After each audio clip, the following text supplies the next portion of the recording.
What's up? What's up? What's up? That song was just chilling me out. Plus, I was trying to figure out this dang live stream Instagram. Listen, anyone knows about this, please hit me up in the DMs. Help me out with that because I don't know what the heck's going on. Anyway, my name is Paul Newell, author of Heal.Thy.Man Method. Happy to be here and share wisdom, things I go through experience as a male, but really in life. And I like to share it here. It's like a Sunday sermon. So I'm on week 3. I'm proud of myself. Week 3. But listen, I want to check in because if you first a question: have you ever felt stuck or in this place of like you're in between who you were and who you're becoming? Like you've let go of something, but you're not quite where you want to be or where you're meant to be. So this was a space I was in this past week around grief, but also just around just different some changes that are happening in life. So one of the things that came up was in a meditation I had last week, the word purgatory came up. So if you're on Facebook, I put this prompt of what does purgatory mean to you? So when I started looking up purgatory, I recognized I did find a definition that talked about purgatory being the space in between, and not in a religious sense, but as the necessary space to really process, release, and realign before stepping forward. So this is going to be an important conversation, and it's going to be a quick one. I'm doing my best to stay under 10 minutes or around 10 minutes. But one of the things I noticed for myself, and it may be something that resonates with you, is that I tend to want to rush letting go to get to the next phase without truly honoring this transition, this gap that I'm in.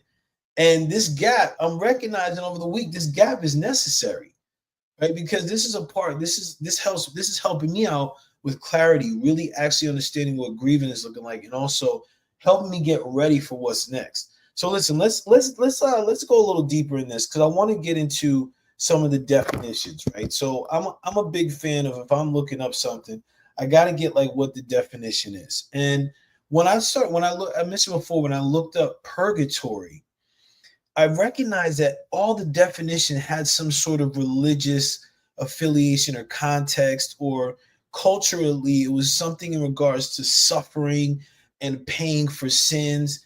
And I was like, okay, I get that, and that's like what I understand it to be, or what I had understood it to be.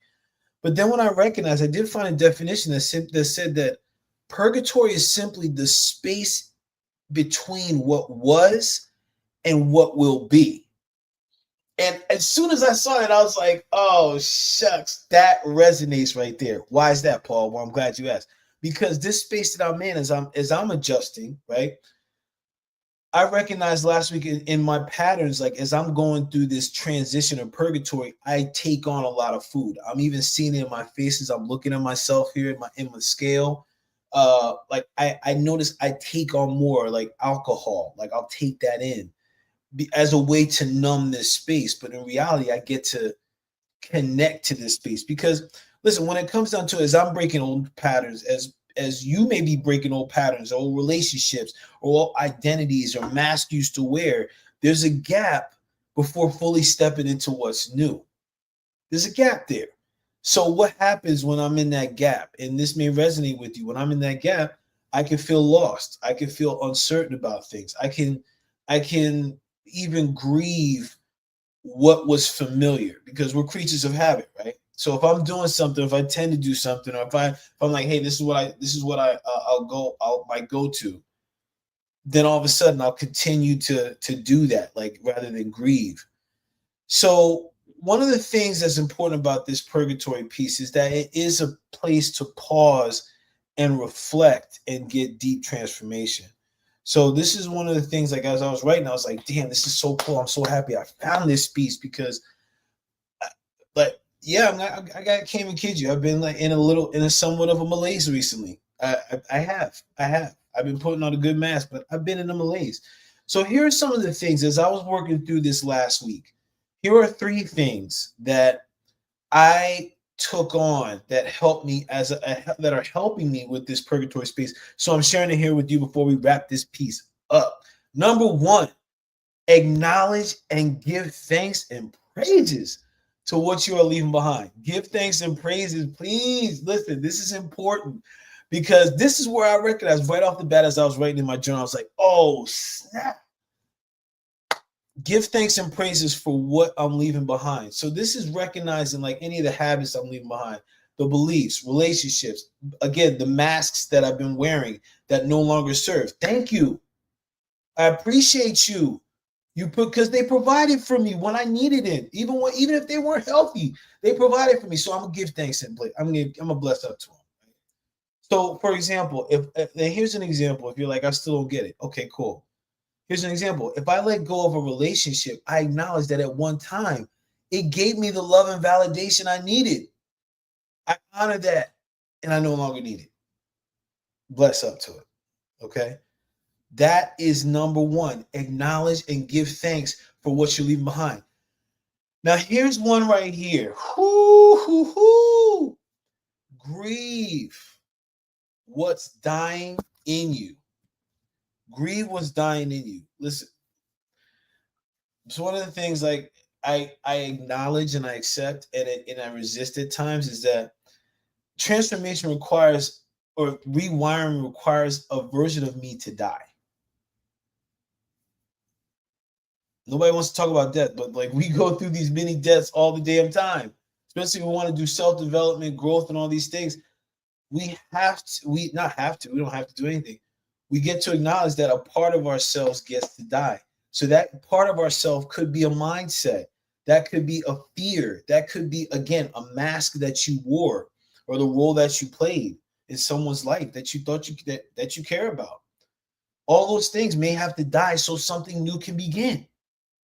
Grieving, this is the thing, like I don't know how people really grieve and if people really grieve because grieving helps us fully release instead of carrying all of the emotional weight.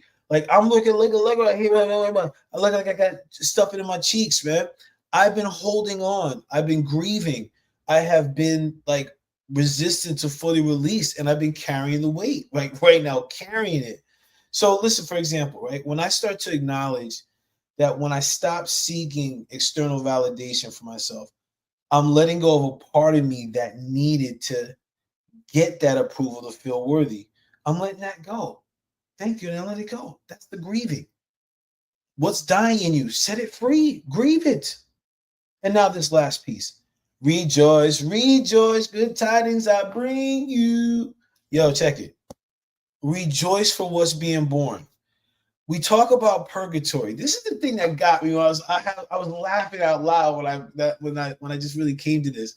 Like when you talk about purgatory, it's always like, oh, it's sin, you paying for it, blah. And just as much as purgatory is letting go, that space in between, that purgatory, right, is also about creation. It's more than loss, it's creation. So this is rejoicing for what's coming alive in you, like what's being birthed right now, huh? Have you acknowledged it? What's the new version of yourself that's stepping forward? What is it? Damn it! Put it in the comment. I don't know, but acknowledge that piece, por favor, please acknowledge it. What's emerging in you, and think about this: like if you were to say to yourself, if you let go of self-doubt, if you're letting go of self-doubt or show self-confidence, rejoice in the confidence that's taking place in you. So it is. So here, listen, we're about to wrap up this piece. Here's a call to action. Here's something that I want you to do. These are 2 questions. If you journal, like, yo, be great, journal it, write it out, or like do a voice prompt. But I want you to consider this. First question: where in your life are you in the space in between?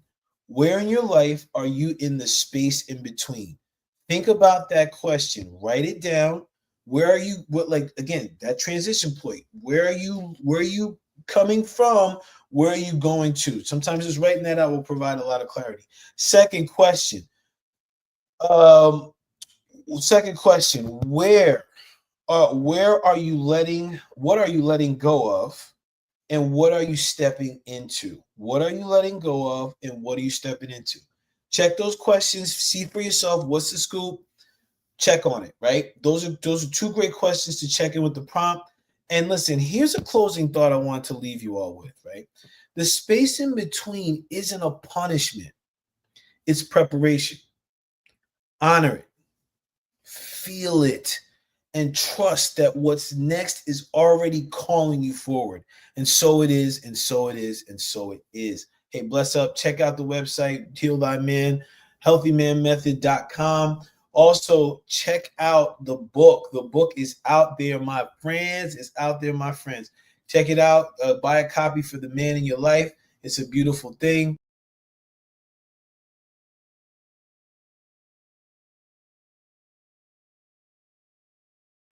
Damn sure appreciate you. Until next time, we are out of here.